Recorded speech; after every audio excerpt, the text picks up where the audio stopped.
Dans un monde peuplé de titans s'affrontant sans relâche, et où les plus grands héros pilotent un robot à la mesure de leur courage, on oublie souvent le tacticien caché derrière eux. Ce n'est pas l'histoire d'un héros, tête brûlée, mettant sa vie en jeu pour sauver le monde, mais celle d'un stratège qui veut devenir célèbre et être pété de thunes.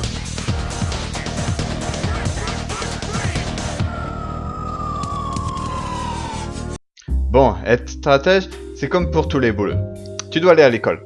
Enfin, t'es pas obligé, mais tes parents vont t'emmerder pour que tu le fasses. Et c'est plus compliqué pour choper une copine si t'y vas pas. Étant le meilleur de ma classe, je fus choisi pour un stage d'études à l'étranger. Au Japon, plus précisément. Autant vous dire qu'ils étaient super avancés dans la manière de mener une guerre. Dans ce pays, ils envoyaient des robots géants sur le front pour combattre des adversaires très peu communs. Des monstres grotesques, d'autres robots, et des vaisseaux au volant qui piquent les yeux tant ils sont moches. Et malgré tout ça, ils avaient quand même le taux d'homicide et de criminalité le plus bas du monde. Allez savoir. Sur le papier, faire un stage là-bas semblait être une bonne idée.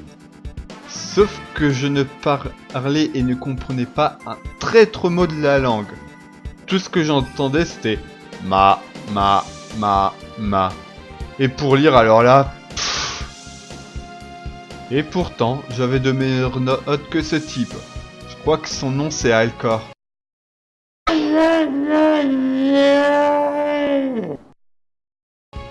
Ouais, ça doit être Alcor.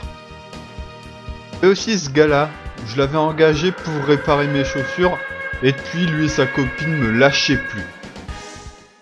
Soudain, l'école fut attaquée par des bêtes robotiques géantes. Ce qui est étrange car d'habitude c'est le mardi qu'elles attaquent. N'écoutant que son courage, Alcor partit les affronter avec un petit avion en plastique. On fait avec les moyens du bord. Pendant ce temps-là, Bandana Man, je crois que je vais l'appeler comme ça, avait droit lui à un robot super puissant et super résistant. Il n'y a vraiment pas de justice, pas vrai? Moi-même obtenu un outil adapté pour nous aider dans notre combat contre le mal. Un microphone pour hurler mes ordres et stratégies, car bon Dieu, il savait rien faire sans moi. Le micro est installé dans ce masque qui me permet aussi de voir diverses infos stratégiques. Ma voix est retransmise directement dans leur cockpit. On s'est très vite réparti les tâches. Je leur disais où se placer et qui attaquer, et eux, ils gueulaient le nom de leurs attaques.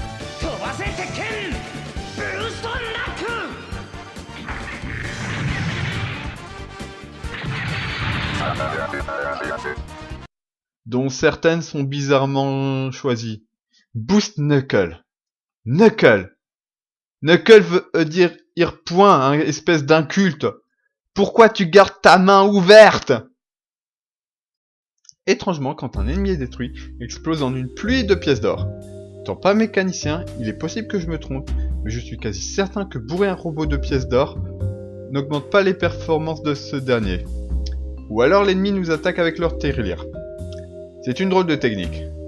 Mon rôle consiste donc à ramasser les sous qui sont tombés lors de la bataille, car combattre le crime est ingrat et ne paye pas vraiment.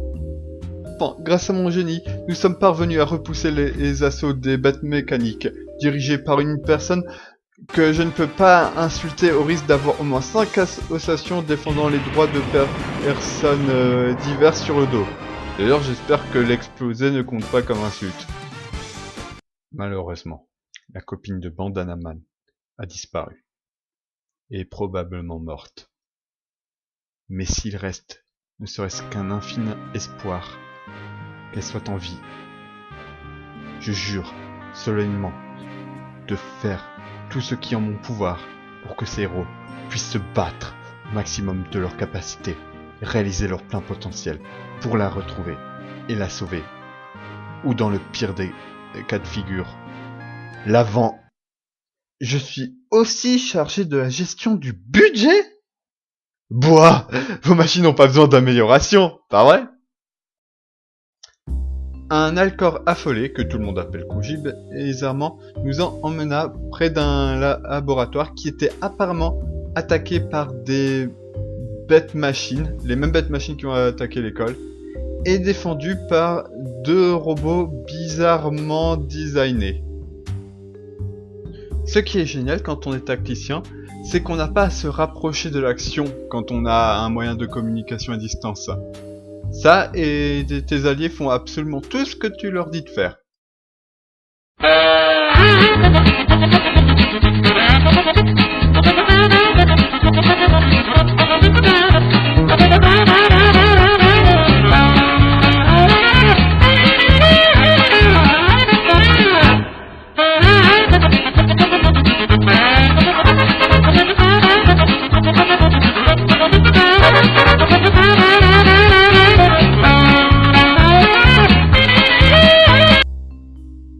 Et là, vous allez me dire, mais c'est très bien que tu arrives à faire du bruit dans leur cockpit, mais eux, ils ne parlent pas ta langue, et toi, tu ne parles pas japonais. Donc, comment vous faites pour communiquer?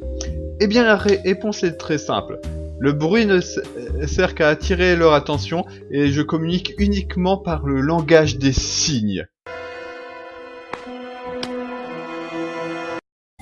Non, plus sérieusement, le masque traduit tout ce que je dis, mais il traduit pas ce que ils disent, ça marche que dans un sens en fait. Apparemment, le but est de défendre le labo. Par contre, mes unités, ils sont assez éloignés. Là, je vois comme solution que d'attaquer les ennemis avec mes unités pour les attirer sur elles. Et si au passage j'arrive à buter quelques ennemis, ça simplifiera les choses.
L'immense vaisseau là aurait pu poser un problème, mais j'ai réussi à le battre assez facilement, utilisant les pouvoirs magiques de Bandana Man, car oui, les pilotes ont aussi des pouvoirs magiques, comme rendre leur robot imperméable aux dégâts, ou dans le cas de Bandana Man, il peut doubler ses propres dégâts, augmenter sa vitesse, toucher et esquiver à coup sûr. Il appelle ça une attaque surprise. Enfin, moi je dis ça, je dis rien, mais quand tu vois les couleurs flashy et la taille de son robot, la seule surprise que tu as, c'est quand tu le vois à 100 km et c'est de passer inaperçu. Mais enfin, ça marche et c'est le plus important.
Une fois l'assaut repoussé, Koji, autant l'appeler comme ça vu que tout le monde l'appelle comme ça, s'adressa au professeur qui lui donna en remerciement un robot géant. Ou lui rendit, enfin j'ai pas compris, hein, Koji maintenant un robot géant. Ça sera toujours plus utile que son joujou en plastoc. Et c'est ainsi que, accompagné de ce groupe de redoutables robots et de stagiaires, je crois, je commençais mon aventure dans ce monde rongé par le mal, dans l'espoir de l'en délivrer, et de devenir célèbre et de me faire air du pognon.